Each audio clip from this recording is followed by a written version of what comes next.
जरा एक पल के लिए सोचिए, क्या आप किसी अपने करीबी रिश्तेदार के मर जाने के बाद अपनी उंगलियां कटवाएंगे उसके गम में, या मुर्दा जिस्म को कब्र से निकाल के उसके साथ गाना गाएंगे, उसके साथ डांस करेंगे? क्या आप अपने छोटे बच्चों के हाथों में ऐसे ग्लव्स डालेंगे जिसमें चूंटियां हों, जिसमें कीड़ियां हों और वो दर्द से तड़प रहे हों? जी हाँ, दुनिया भर में ऐसे अजीबो गरीब शॉकिंग किस्म के खतरनाक रिचुअल्स होते हैं, ऐसे फेस्टिवल्स मनाए जाते हैं जिन्हें अगर आप देखेंगे तो आपके होश उड़ जाएंगे। हजारों साल पुरानी ये कल्चरल रिवायतें अभी तक जिंदा हैं। आज की इस वीडियो में एक एक करके हम इन शॉकिंग रिचुअल्स को एक्सप्लोर करेंगे, हर एक की हिस्ट्री देखेंगे, उसके पीछे की वजह देखेंगे, उसकी विजुअल जो स्पेक्टेकल है उसको गौर से स्टडी करेंगे और इस वीडियो बनाने का जो एंड मकसद है वो मैं आपको एंड में बताऊंगा। तो जी, पहला रिचुअल है पेपुआ न्यू गिनी की दानी ट्राइब्स का। ये जो ट्राइब है, ये इसका एक रिचुअल है, उसको बोलते हैं फिंगर कटिंग। ये एक खास कबीला है जो बड़े डेंस हाईलैंड्स के इलाके में रहता है, जंगल और पहाड़ों के बीच में, मॉडर्न दुनिया से बड़ा ही दूर। ये लोग अपनी अलग ही दुनिया बसाए बैठे हैं। इनमें होता ही है कि इनके खानदान का अगर कोई करीबी मर जाए, यानी माँ, बहन, बेटा, हस्बैंड, तो फिर इनकी जो औरतें हैं वो अपनी उंगली का एक जॉइंट काट देती हैं। इसे बोलते हैं इक्की पालिन। सोचिए, जंगल के बीच में एक छोटा सा गांव है, लोग वहां रो रहे हैं और एक औरत पत्थर से अपनी उंगली का जॉइंट काट रही है। दर्द से वो चीख रही है, लेकिन फिर भी उसके चेहरे पर एक सुकून है। सुकून इस बात का है कि उसको ये लगता है कि ये सेक्रीफाइस देने के बाद जो मर गया है उससे उसका एक इमोशनल कनेक्शन बन चुका है। ये रिचुअल करने के बाद कई दफा जब फैमिली में मल्टीपल डेथ्स हो जाती हैं तो एक से ज्यादा जॉइंट्स भी काटने पड़ते हैं। गम को फिजिकली एक्सप्रेस करने का उनका ये तरीका है। हम वेस्टर्न कल्चर में या अपने ईस्टर्न कल्चर में हम तो सिर्फ रोते हैं, फूल रखते हैं, दुआ करते हैं, लेकिन ये लोग जो हैं ये सेक्रीफाइस भी करते हैं। कितना पेनफुल, कितना रॉ और डीपली इमोशनल है ये सब। इस रिचुअल से एक बात साफ हो जाती है कि दर्द को एक्सप्रेस करने का जो तरीका है वो मुख्तलिफ कल्चर्स में बड़ा ही अलग अलग है। दूसरा रिचुअल है फिलीपींस का सगाड़ा गांव के हैंगिंग कॉफिन्स। फिलीपींस में एक गांव है, उसका नाम है सगाड़ा। वहां के जो लोग हैं वो अपने मुर्दों को दफनाते नहीं है, बल्कि हैंगिंग कॉफिन्स बनाते। मरने वालों को लकड़ी के छोटे छोटे कॉफिन्स में डाल के फीटल पोजीशन में रखा जाता है। फीटल पोजीशन वो उसको बोलते हैं, उसकी साइंस ये है कि वो कहते हैं इनको अगर लटकाए रखेंगे तो ये ऐसा है जैसे बच्चा अपनी माँ के पेट में होता है। तो वो जो कॉफिन्स हैं उनको वो क्लिप से लटका देते हैं, रस्सियों की मदद से। 1000 फीट ऊंची चट्टानों पर ये जो ताबूत हैं वो ऐसे जनाजे लटके हुए होते हैं। ग्रीन पहाड़, घने बादल और उनमें लटके हुए ये वुडन कॉफिन्स जो टाइम के साथ साथ खराब होते जा रहे हैं। उनका ये बिलीफ है कि इस तरह उनकी जो रूहें हैं वो हायर जो आफ्टर लाइफ है वहां पहुंचती हैं। उनके हिसाब से लाइफ का सर्कल ऐसे कंप्लीट होता है। क्योंकि दुनिया में जब आए थे तो फीटल पोजीशन में थे, उसी तरह वापस जाएंगे। फीटल पोजीशन का मतलब है कि जब बच्चा माँ के पेट में होता है तो वो न जमीन पे होता है, न आसमान पे होता है, बीच में होता है। तो ये बिल्कुल उसी तरह ही जो है लाश को लटका देते हैं। हर कॉफिन जो है वो हाथ से बनाया जाता है, फैमिली खुद बनाती है। बहुत ही मजबूत जो लोग हैं वो ये क्लिफ पे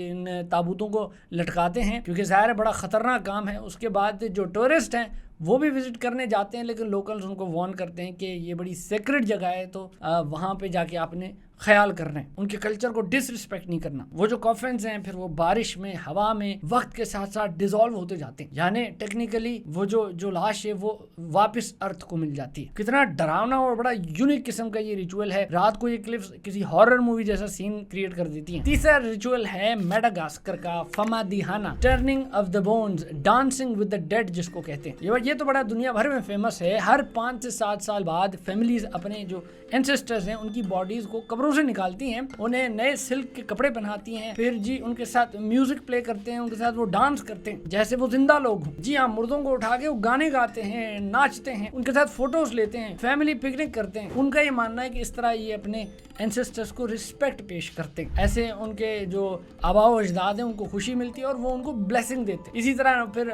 बाद में नए कपड़े वपड़े लपेट के उनको वापस कबर में डाल देते हैं। ये मॉडर्न जमाने में आज भी कंटिन्यूड है, लेकिन गवर्नमेंट ने कुछ हेल्थ रूल्स लगा दिए हैं क्योंकि बॉडीज ज़ाहिर है उनको हैंडल करना बड़ा रिस्की काम है। फिर भी फैमिलीज इसे अपनी कल्चरल आइडेंटिटी का हिस्सा समझती हैं। सोचें आप, एक तरफ दुनिया में लोग मरने वालों से दूर भागते और यहाँ ये लोग उनको कब्रों से उठा के उनके साथ पार्टियां कर रहे हैं। बस उनका कल्चर है जी, क्या करें। फिर है थाईलैंड का लोकपुरी मंकी बफे फेस्टिवल। थाईलैंड का लोकप्रिय मंके बफे फेस्टिवल जो है हर साल नवंबर के लास्ट संडे को ये मनाया जाता है। पूरा जो टाउन है उसमें मंकी इन्वेजन हो जाती है, हर तरफ बंदर ही बंदर दिखते हैं। हजारों बंदर जो है वो कोई टेंपल पे चढ़ा हुआ है, कोई फ्रूट खा रहा है, कोई वेजिटेबल खा रहा है, उनके लिए खाने बना के उनको पेश किए जाते हैं, उनके लिए बफे तैयार होते हैं। अब लोकल लेजेंड्स के हिसाब से ये जो बंदर हैं ये गुड लक देते हैं, इसलिए उनको खुश रखना बहुत जरूरी है। लाखों की तादाद में तब जो है ना आपको बंदर वहां दिखते हैं, खाते पीते हैं, एक दूसरे से लड़ते भी हैं, बिल्डिंग्स पर चढ़ जाते हैं, कभी कभी तो टूरिस्ट पर अटैक भी कर देते हैं। सड़कों पे बंदरों का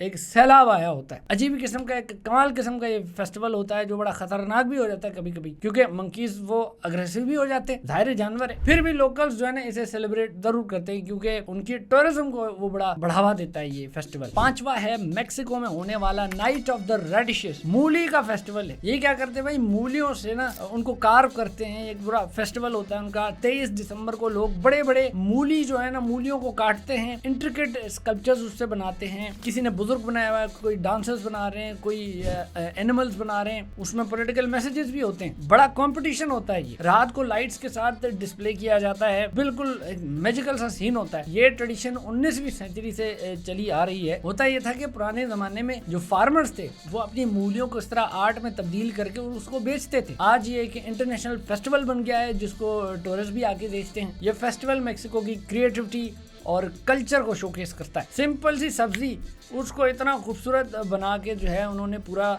एक फेस्टिवल बना दी। वही मूली में भी ना, मूली अब मामूली नहीं रही, उसमें भी उन्होंने आर्ट डाल दिया। फिर है तिब्बत का स्काई बेरियल। बुद्धिज्म के मुताबिक जब कोई मर जाता है तो बॉडी को माउंटेन के ऊपर, पहाड़ों के ऊपर जाकर उसको डाइसेक्ट कर देते हैं और वल्चर्स जो गिद्ध होते हैं उनको खाने के लिए उनको छोड़ देते हैं। अब ये बेरियल नहीं है, वो दफनाते नहीं है, इसी तरह नेचर को बॉडी वापस कर देते हैं। उनका बिलीव ये है कि बॉडी सिर्फ टेम्पररी है, सोल जो है उसको फ्री करना बहुत जरूरी है। तो वल्चर्स आते हैं, बॉडी को साफ करके जाते हैं। बड़ा सेक्रेट उनके लिए ये रिचुअल है, टूरिस्ट को अलाउ ही नहीं होता। लेकिन जिन लोगों ने भी इसको देखा है वो भूल नहीं सकते कि कितना रॉ और स्पिरिचुअल किस्म का ये सीन है। बाय द वे तिब्बत के जो जिस तरह उनकी जमीन है बड़ी रॉकी है, तो वहां पे दफनाना वैसे भी प्रैक्टिकल नहीं है। फिर सातवां है अमेज़न रेन फॉरेस्ट में बुलेट एंड ग्लव इनिशिएशन। समझाता हूँ। अमेज़न के रेन फॉरेस्ट में ये एक रिचुअल होता है जिसमें ब्राजील की 17 मवा के नाम से एक ट्राइब है, वो क्या करती है कि अपने नौजवानों की मर्दानगी प्रूव करने के लिए उनको एक स्पेशल ग्लव्स पहनाती है। जो नौजवान जैसे वो ग्लव्स पहनते हैं तो उन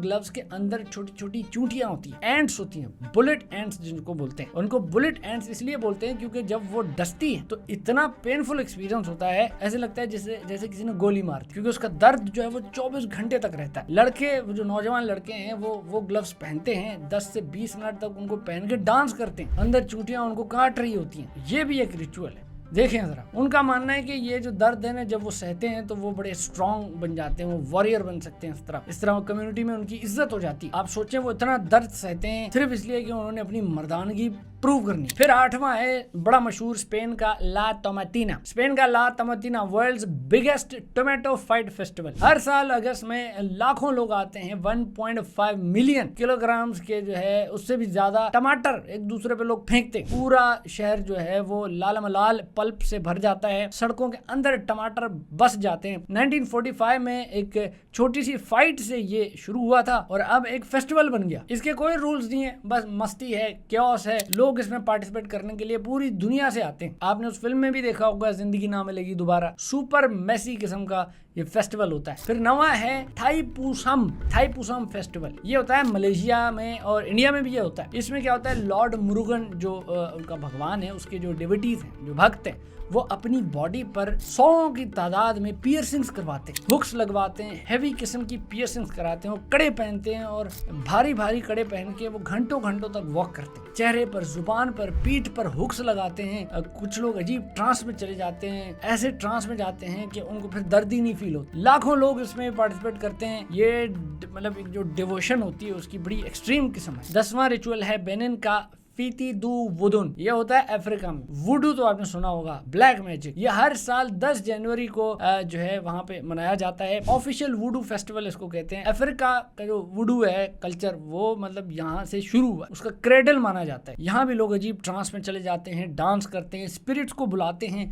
एनिमल सेक्रीफाइसेस करते हैं। कहते हैं कि बहुत सारे लोगों में स्पिरिट पोजेशन हो जाती है, यानी उनमें रूहें जो है वो घुस जाती हैं, वो अजीब तरह का वो बिहेवियर शो करते हैं। म्यूजिक होता है, उसमें डांस होता है, पूरा टाउन जो है वो बड़ी एक मिस्टीरियस एनर्जी होती है उस टाउन में। कुछ और क्रेजी फेस्टिवल्स हैं, जैसे स्कॉटलैंड में होता है वाइकिंग फायर फेस्टिवल, जनवरी में होता है अपहेलिया इसको बोलते हैं। लोग वाइकिंग कॉस्ट्यूम्स पहनते हैं और बड़ी बड़ी जो है ना वो शिप्स बनाते हैं और उनको फिर जला देते हैं। पूरा शहर जो है फिर वो आग लगा के म्यूजिक लगा के उसमें जगमगाता है, डांस करता है। इंग्लैंड का चीज रोलिंग फेस्टिवल भी तो है। इंग्लैंड के कूपर्स हिल पर चीज रोलिंग होता है। लोग बड़े बड़े चीज के व्हील्स को डाउन हिल ऐसे छोड़ते हैं नीचे और उसके पीछे पीछे भागते हैं। वो चीज जो है वो 50-60 माइल्स पर आवर की स्पीड पकड़ती है। लोग गिरते हैं, हड्डियां टूटती हैं, हॉस्पिटल जाते हैं, लेकिन ये 600 साल पुरानी ट्रेडिशन है और आज भी कंटिन्यूड है। एक और है साउथ कोरिया का बोरियोंग मड फेस्टिवल। जुलाई में साउथ कोरिया में ये जो मड फेस्टिवल है उसमें पूरा बीच भाई कीचड़ से भर जाता है और लाखों लोग आते हैं, कीचड़ में रेसलिंग करते हैं, स्लाइडें मारते हैं, मस्ती करते हैं। पूरे बीच पे एक बहुत बड़ी कीचड़ पार्टी होती है, बड़ा मेसी और ये फन फेस्टिवल है। फिर बोलिविया का एक है टिंकू फेस्टिवल। पूरा गांव इकट्ठा होता है और रियल फिस्ट फाइट करते हैं, लड़ते हैं, फिस्ट फाइट। लोग मुक्के मारते हैं, खून निकल आता है, हड्डियां टूटती हैं, जख्मी होना उसमें बड़ा कॉमन है। लेकिन ये सिर्फ मस्ती नहीं है, लोग इससे अपने जो जमीनों के फट्टे हैं वो भी सॉल्व करते हैं कि भाई 2 लोगों का फट्टा हो गया, उनको बताए लड़ो, जो जीत गया वो जमीन उसकी। अब ये सब आपको जो बताया, इसके पीछे जो असल मुद्दा था वो ये है कि देखें हर कल्चर में अपने रिचुअल्स होते हैं जो उसकी आइडेंटिटी का हिस्सा बन जाते हैं, लेकिन कल्चर रिजिड नहीं होना चाहिए, फ्लेक्सिबल होना चाहिए। अगर कोई रिचुअल, कोई ट्रेडिशन सोसाइटी के ग्रोथ में रुकावट बन रहा है या फिर वायलेंस प्रमोट कर रहा है, ऐसे भी तो ट्रेडिशन होते हैं, और मॉडर्न प्रोग्रेस को रोक रहा है, तो भाई ऐसे कल्चरल ट्रेडिशन को रोक देना चाहिए, उसको छोड़ देना चाहिए, कंप्लीटली इरेडिकेट कर देना चाहिए। मिसाल के तौर पे पाकिस्तान के अंदर ट्राइबल जो एरियाज है वहाँ ऑनर किलिंग कल्चर है, बहुत लोगों के लिए बड़ी नॉर्मल बात है, लेकिन ऑब्वियसली ये इंसानियत के खिलाफ है। ये हमारी सोसाइटी को शदीद पीछे ले जा रही है। इसके अगेंस्ट स्ट्रिक्ट लॉज होने चाहिए, उनकी इन्फोर्समेंट होनी चाहिए, अवेयरनेस फैलानी चाहिए ताकि फ्यूचर जनरेशन जो है वो सेफ फील करे। और इसी तरह ऐसा कोई कल्चरल रिचुअल है जो टूरिज्म बढ़ा रहा है, इकोनॉमी को बूस्ट कर रहा है, लोगों को एम्प्लॉयमेंट दे रहा है, सोसाइटी को बेहतर बना रहा है, तो उसको जरूर रखना चाहिए, बल्कि उसको स्केल अप करना चाहिए। उसकी भी मिसाल लेके देखते हैं। जैसे पाकिस्तान का बसंत फेस्टिवल है, बड़ा कलरफुल फेस्टिवल होता है, बहुत मस्ती होती है, बड़ा आर्टिस्टिक होता है, इसमें बहुत पोटेंशियल है। अगर हम इसको प्रॉपर्ली प्रमोट करें सेफ्टी मेजर्स के साथ, तो इंटरनेशनल टूरिस्ट जो है उनको भी इनवाइट कर सकते हैं। होटल्स, फूड स्टॉल्स, एक बढ़िया कल्चरल एक मतलब शो बन सकता है। इकोनॉमी के लिए बड़ा फायदेमंद साबित हो सकता है। देखो दूसरों को देखो, पता नहीं उन्होंने किस किस को नहीं कैश किया। तो इस तरह ये जैसे बसंत है, इससे हजारों जॉब्स क्रिएट हो सकती हैं। तो पॉइंट ये है कि कल्चर कोई पत्थर पे लकीर नहीं होना चाहिए। कल्चर इंसानों के लिए होता है भाई, इंसान कल्चर के लिए नहीं होते। अगर कल्चर फ्लेक्सिबल है, टाइम के साथ अडेप्ट कर रहा है, पॉजिटिव चीजों को एम्ब्रेस कर रहा है, टूरिज्म बढ़ा रहा है, इकोनॉमी को बूस्ट दे रहा है, तो बहुत बेहतरीन। लेकिन अगर वो रिजिड है, नेगेटिविटी फैला रहा है, मतलब उसके जो कॉन्सिक्वेंसेज हैं वो बड़े हार्मफुल हैं, तो भाई उसको खत्म कर देना चाहिए। ये दुनिया के सबसे वाइल्ड और वियर्ड जो इवेंट्स मैंने आपको बताए, ये सारे साबित करते हैं कि हर कल्चर में कुछ ना कुछ तो एक्सट्रीम होता है। तो हमें अपने कल्चर में जो अच्छी चीजें हैं, जहाँ पे हमें लगता है कि उनको कैश करके हम टूरिज्म बढ़ा सकते हैं, फायदा दे सकते हैं अपने मुल्क को, उनको बढ़ाना चाहिए। अगर ये वीडियो पसंद आ गई और मेरा ओपिनियन आपको सही लगता है तो इस वीडियो को शेयर भी करें। बाकी मैं मिलता हूँ आपसे किसी और वीडियो में, किसी और बात पे करेंगे। तब तक के लिए भाई को दें इजाज़त, मैं चला, गुड बाय।